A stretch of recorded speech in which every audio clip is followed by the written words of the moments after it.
everybody, welcome to the Art of Science. This month, in April, there's Earth Day and Arbor Day. So, since we got a 2-for-1 special on holidays, I thought we could do a 2-for-1 special in experiments. We're going to do a little bit of gardening and a little bit of recycling. Now, when I say recycling, I mean taking something that is ready to be thrown away and then changing it into something that we can use. So, the materials that usually can be recycled are paper, glass, plastic, and metal. The easiest one to recycle is paper, so that's what we're going to use. We are going to take construction paper, and we are going to change that into seedling pots. So something that we can put seeds into, and they will start to grow. And the best part is once the seedling starts to turn into a plant, we can then take that whole pot with the plant inside and then put it in the ground. Yeah, that's right. Because it's made of paper, it will then decompose into the soil, and so it will break down and not be harmful. Isn't that awesome? I know. So, what we're going to need today. So you're going to need at least 4 pieces of construction paper. Now, you don't have to use just construction paper, but that's what I provided for you. But if you want to do this experiment again, you can use lined paper, newspaper, all those types of papers. Construction paper will be the easiest just because of what it's made of and how they make it. So you'll need that. And then you'll also need a 1/2 cup of flour. We're going to use this as a thickener / binding agent. And then you're also going to need this little pot. Now, if this breaks or if you're doing this without all the pre-made kit, you don't actually need this specific pot. This is just what I'm giving you, but you need something to form your pot around. So you could actually use a cup. A cup would work just fine too. All right, so what we're going to do is take all 4 pieces of construction paper and we're gonna rip them. That's right. We're actually gonna rip them into teeny, tiny pieces. It's going to take a while. I'll see you in a little bit. So when we recycle paper, basically what happens is the paper is chopped up into little tiny pieces, and then it's mixed with water and sometimes chemicals to clean it and to break it down even farther. And sometimes it's given some sort of a binding agent, and it's turned into a pulp. So that is exactly what we are going to do. So once you have all of your construction paper chopped up into little pieces, put it in a mixing bowl. All right, and then what we're going to do is we're going to take water and we're going to pour it on top. I know, exciting. So you don't need to fill this with water. We just want enough so that the paper gets soaked, but not too much. All right, it's a very interesting dilemma. So we want enough water so that all the paper gets very, very wet. But we definitely do not want to fill the bowl. And yeah, you can just go in there and start mixing it around with your hands. This is hands-on. I know everyone's super excited about it, especially because they start to clump. You see how they start to stick together? But inside, you see how this is a lighter green? That's because it hasn't gotten wet yet. So when they start to clump together, there's some bits on the inside that haven't actually touched the water or haven't absorbed it enough. So you really want to get in there and mix it all around. And then what we're going to start to do is we're actually going to get big clumps of it, right? And then we're going to squeeze the water out. And we're going to squish it. We're going to squish it and we're going to go like that. And you're going to keep doing that. And you're just going to keep doing it. Squeezing the water out and squishing it together. And what we're trying to do is we're trying to mimic the machines that normally are breaking down the paper even farther than what we can do because we're just human beings. Ugh. But this is what we gotta do. So you keep doing this and doing it and doing it.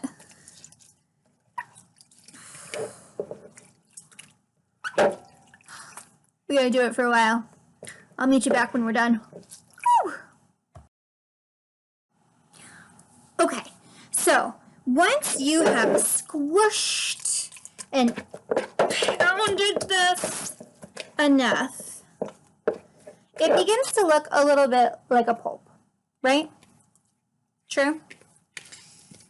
All right, but it should also be sort of to the point where if you squish it into a ball, it will sort of stick to itself, right? And the cool thing about this is, and you can even rip it up a little bit more. I really enjoy the ripping part, so there's that. But if you rip it up, you can then smush it into other things and it will stick and stay, right? Now, why is this happening? Well, let me tell you. Paper is made up of millions of teeny tiny microscopic, you can't even see it with your own two eyes, fibers. And they're called cellulose. They look kind of like tubes under a microscope. Okay, so let's pretend that these are two cellulose fibers, right? And there's millions of these in a plant cell. So each of these little tubes has even smaller little fibers.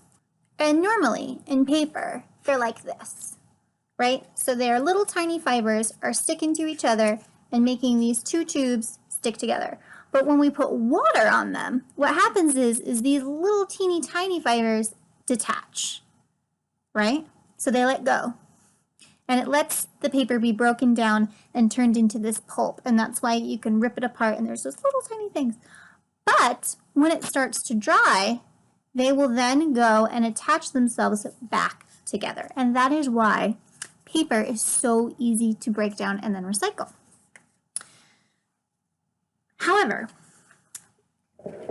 we don't have a lot of time for that to happen. So what we're going to do is we're going to add flour. And the flour is going to act sort of like cement to make sure that our pot stays together. But because it's just flour, it will break down naturally in the soil later. So it won't hurt the environment or the earth or anything or even our plant. So we're going to squish all that together. Ooh, and then it's going to look really gross like this. Ugh.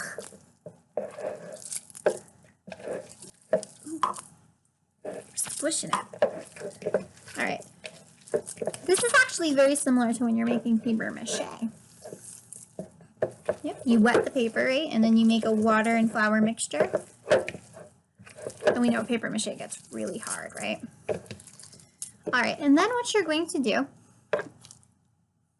you're going to take this lovely concoction that we've made, and you're going to squish it around your bucket mold to make a little pot. You're going to want to make sure you do the bottom really well because we do want it to sit upright. And you're going to go all the way.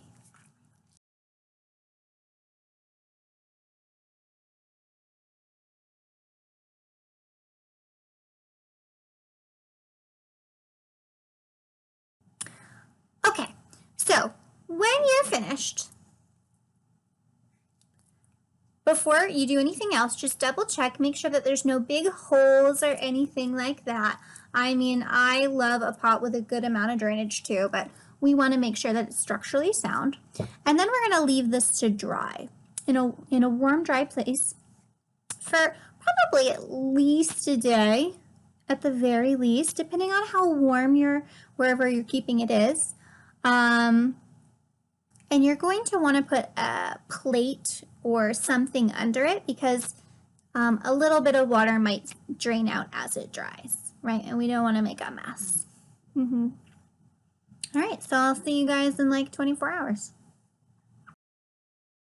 All right, welcome back. So after at least 24 hours, at the very least, you should have something like this. It is nice and dry. Now, the tricky part is getting this bucket out again. So how we're going to do that is you're just going to pull the top of the bucket away from the sides and just go all the way around in a circle, pulling it away from the sides. And then, carefully, because you don't want the whole thing to crack, try and start to pull upward. You might even need, you might need to have an adult do it. Ooh. But there you go, see? Beautiful. And double check the bottom because the bottom sometimes can stay extra wet depending, but mine's nice and dry. And there you have it. This is a perfect seedling pot that will then decompose into the earth. So actually, the perfect plant to use this with are zinnias. And I've given you some zinnia seeds. Now, the reason why zinnias are the perfect thing to put into this is because zinnias do not like to be transplanted. Not at all. So what that means is they don't like being started in one pot and then dug up and then moved. They don't like it. So this is perfect because if you start your seeds in this pot, when they're ready to go outside, you don't have to take them out of the pot. You just dig a hole and then put the whole pot into the ground. So some other things you might want to know about zinnias is that they like warmth. Which is probably why it's best to start them right now inside the house instead of outside the house. They will start to grow around 60 degrees, but they really prefer the mid to upper 70s. And when they're in their comfort zone, they will grow fairly quickly. So in theory, you should have some you should start to see little sprouts coming out of the dirt after about 4 to 7 days-ish. Yeah, hopefully, if everything is met proper. It's very exciting. I have provided you guys with some soil. So if you want, once this is all dry and you've got that taken out of it, you can put your soil in there. Whew, this is going to be so much fun, you guys. Right? And make sure if you get any big clumps that you break those down a little bit. We don't want a big clump. And you can pat it down a little bit with your fingertips, but don't squish it. You don't want to make it super compact in there. All right. And then you'll take your zinnia seed. And the zinnia seeds are super tiny, so they look like that. And you can go ahead and maybe just poke your finger in there a little bit. They don't need to be too deep down into the soil. They only want to be like 1/4 of an inch under there. So you could put one. I'm gonna cut a couple just in case. I'm trying to live. I did get these from the dollar store. No promises that they're going to actually start to sprout. And I'm gonna put a little bit extra on there. Very cool. And then I'm gonna give it a little bit of water.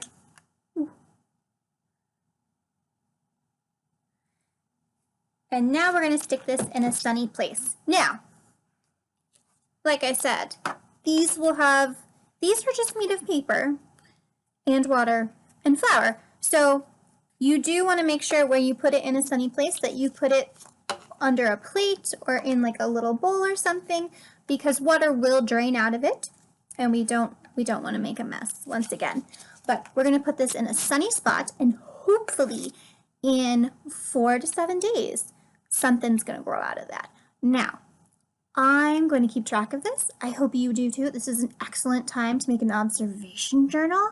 I'm definitely going to take pictures and track this. So look out for those updates because I'm super excited about this. I'm going to go put it in a super sunny place. I'll meet you back here for the next experiment.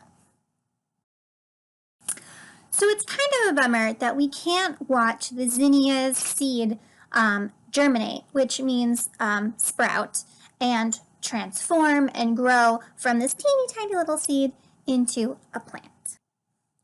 But that is exactly what we're going to do.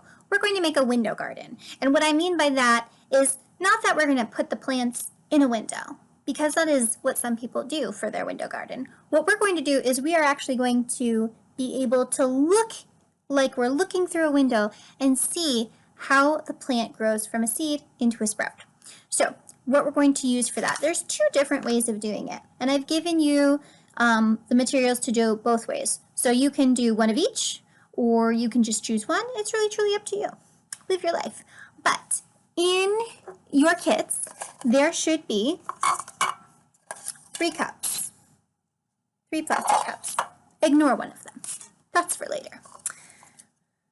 So what we're going to do with this is we are going to take a paper towel and we're going to wet it. We're going to make it damp.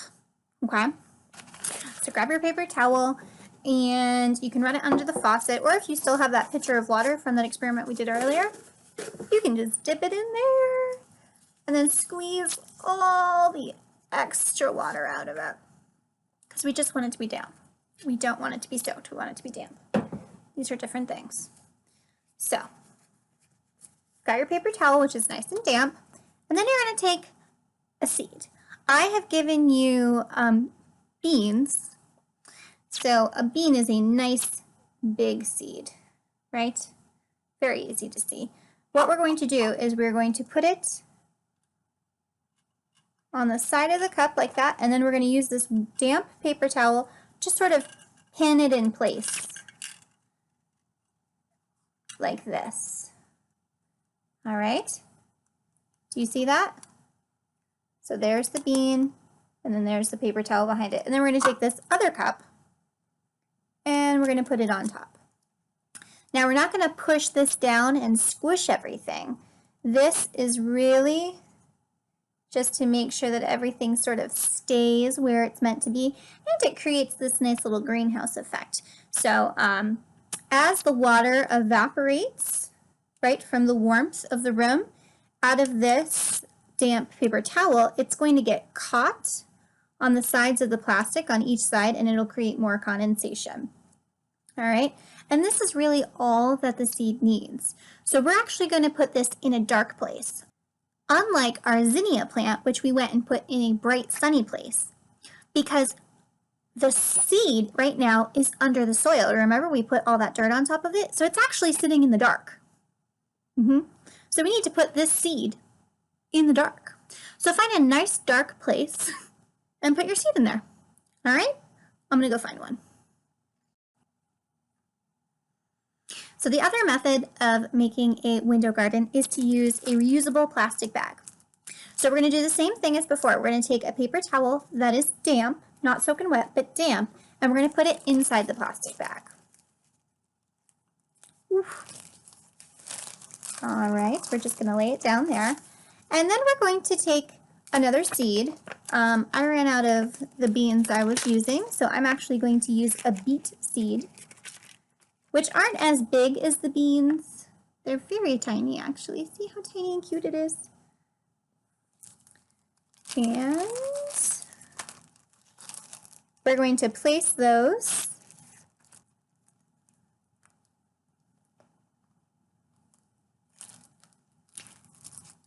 and then we're going to seal the bag shut.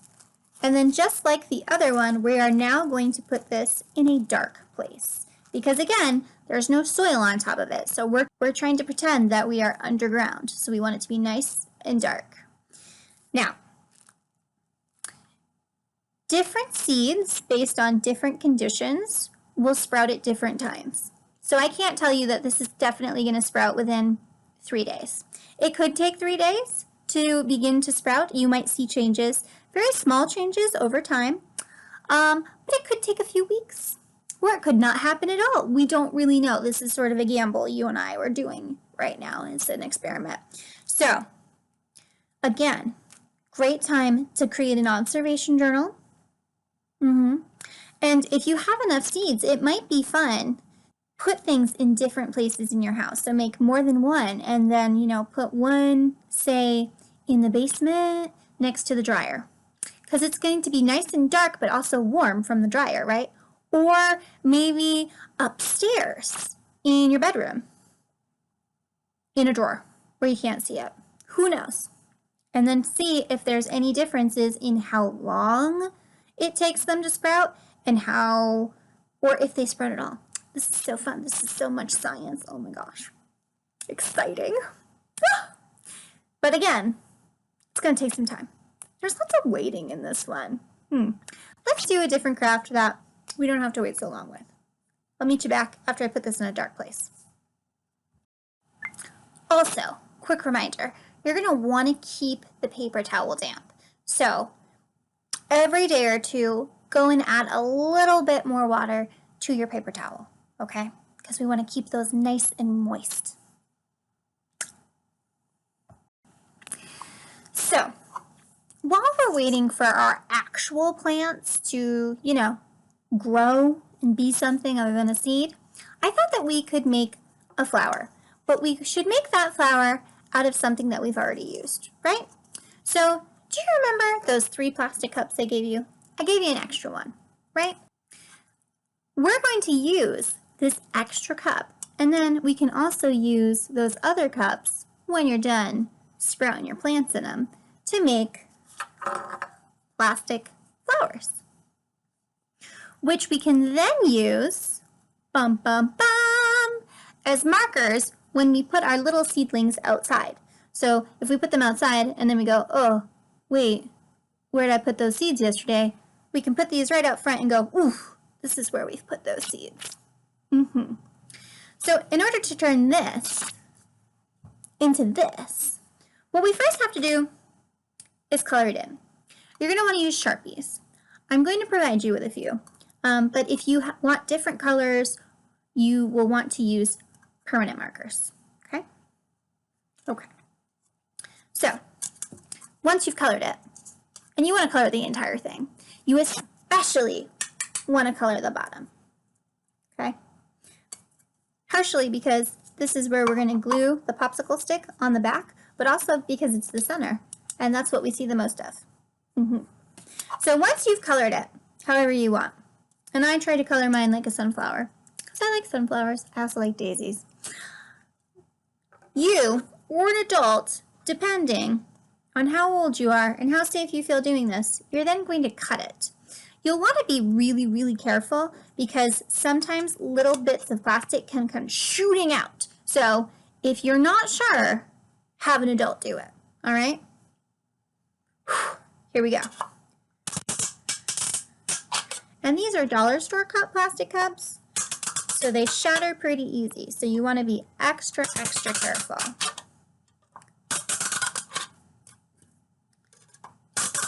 All right. So we've cut all around, sort of to make little petals.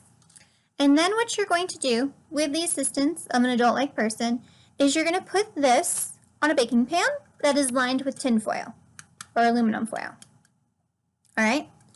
And then you're going to preheat the oven at 350 degrees. And when it's at temperature, you're going to put this in the oven for like 2 minutes max.